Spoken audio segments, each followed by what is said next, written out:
The basic spiritual mindset of the Catholic faith lies at the intersection of history and spirituality.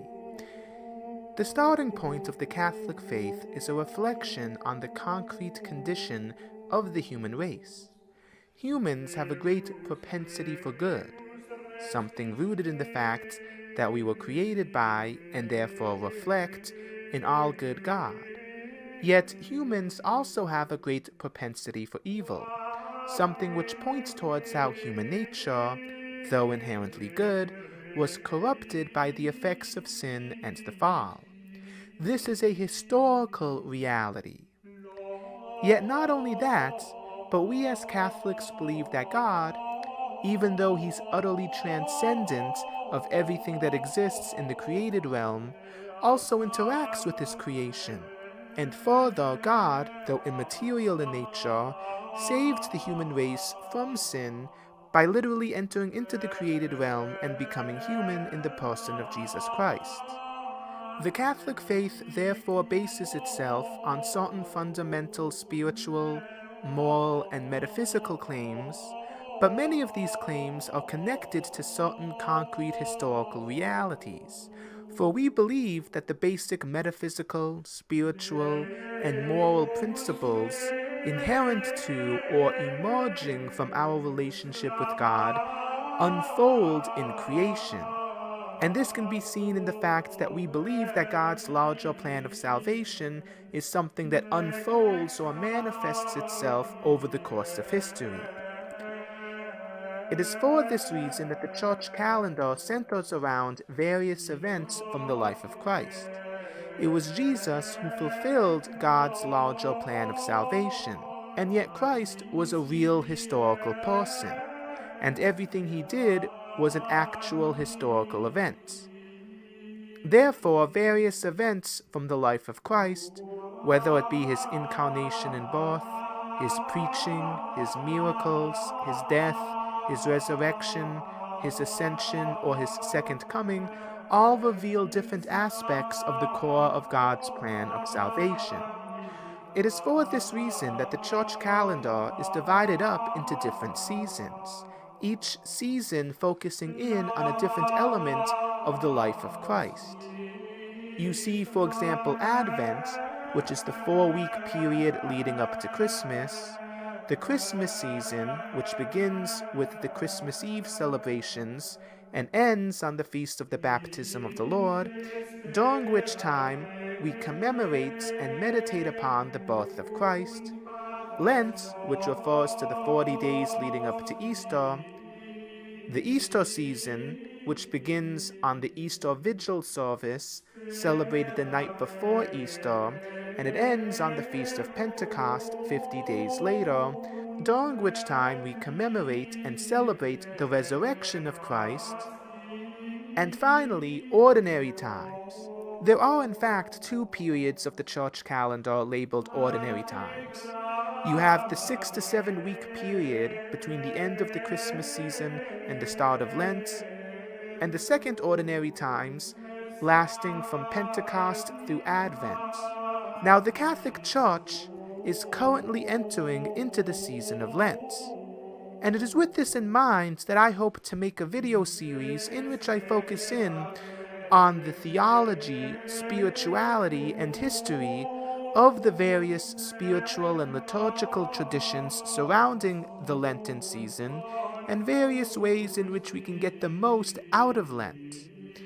The height of the Lenten season is what is known as the Easter Triduum. The term Triduum obviously being derived from the Latin term meaning 3 days. The Easter Triduum refers to Holy Thursday, Good Friday, and Holy Saturday. On Holy Thursday, we commemorate the events surrounding the last day in which Jesus lived. That is, the Last Supper and the betrayal of Jesus. On Good Friday, we commemorate the death of Jesus. Holy Saturday commemorates the 1 full day in which Jesus was in the grave. Also, according to the biblical account, Jesus' followers visited his tomb early on in the morning on the first Easter, which implies that Jesus rose from the dead either the night before or on the same morning that the followers of Jesus discovered the empty tomb, but earlier on in that same morning. It is for this reason that the earliest liturgical celebrations connected to Jesus' resurrection take place on Saturday evening. And of course, after the Easter Triduum is the Easter Day celebrations themselves. Over the course of the 40 days of Lent, we are preparing ourselves for the Easter Triduum and for Easter, which is the most spiritually intense time for the Catholic Church. The birth, ministry, good works, and miracles of Jesus are also a big deal for us, and for Christians in general. But what started with these events was completed through the death and resurrection of Christ. If it wasn't for Jesus' dying on the cross and rising from the dead, God and the human race would have never been reconciled, the gates of heaven would have never been opened, and salvation would have never been possible. It is for this reason that Lent is considered a penitential time, a time to focus on introspection and ascesis. During Lent, we ask ourselves, what are we doing to be truly open to the mercy of God? What are the obstacles to us accepting the grace of God and changing our ways for the better, that is, living a life worthy of salvation? Ultimately, the spiritual questions that we should be asking ourselves during Lent all boil down to this. Through his death and resurrection, Jesus destroyed sin and defeated death, and gave us new life. What are we doing to accept this new life in Christ? What are the obstacles to us participating in this new life in Christ? The thing is, what better way to contemplate these questions than by beginning with a firm and clear vision of the history of Lent and how it came to be in the Church? Now, it's interesting because when you look at the official liturgical rubrics of the Church, Lent is referred to as Quadragesima, which literally means 40 days. And that's why in a lot of Latin-derived languages, they use similar words to describe Lent. For example, Quaresima in Italian, Quaresma in Spanish, and Carême in French. Among Greek-speaking Christian communities, this period is known as Tessarakaste, which literally means the 40 days. Yet among Greek-speaking Christians, this period of time is more commonly known as Megali Tessarakasti, which means the Great 40 Days, or Megali Nisteia, which means the Great Fast. The English term Lent is derived from the Old English/Anglo-Saxon word Lengton, which means springtime.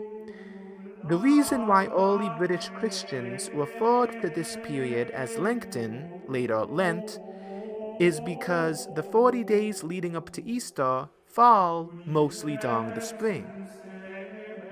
Think about it this way. Lent starts in late February or early March, and it lasts until Easter, which takes place in April.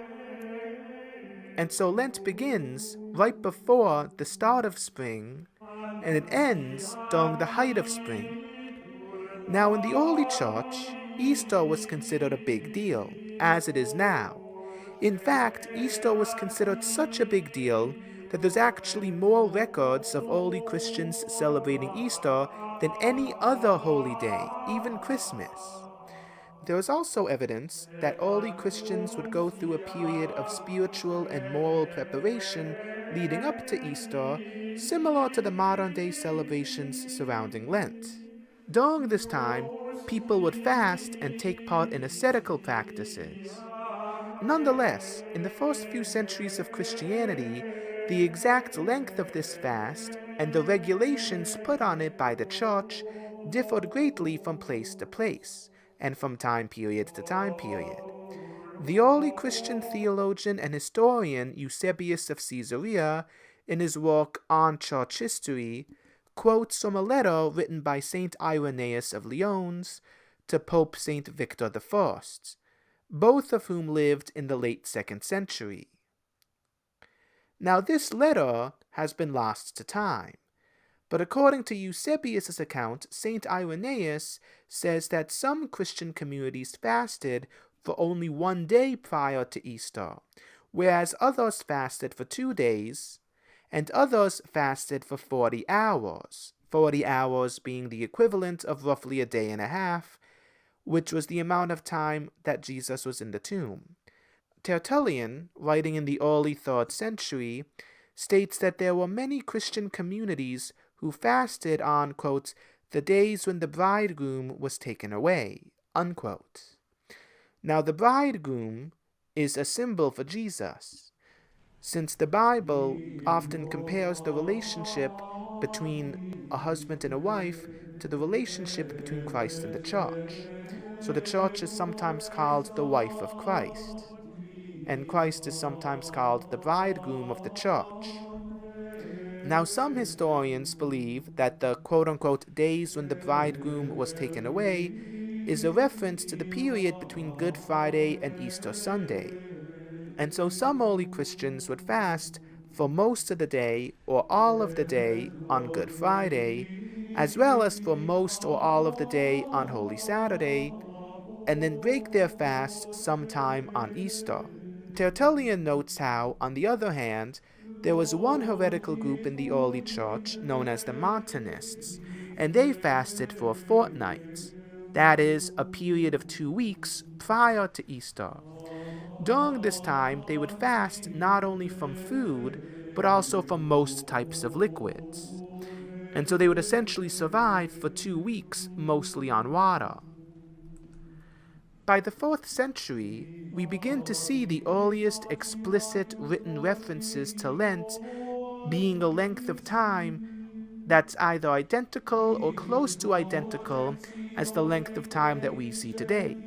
Saint Athanasius, writing in Egypt in the early 4th century, mentions a 6-week-long fast, which amounts to 40 days, as does Saint John Chrysostom, who was originally a monk from Syria, who later became the Patriarch of Constantinople, and who wrote primarily in the late 4th and early 5th centuries.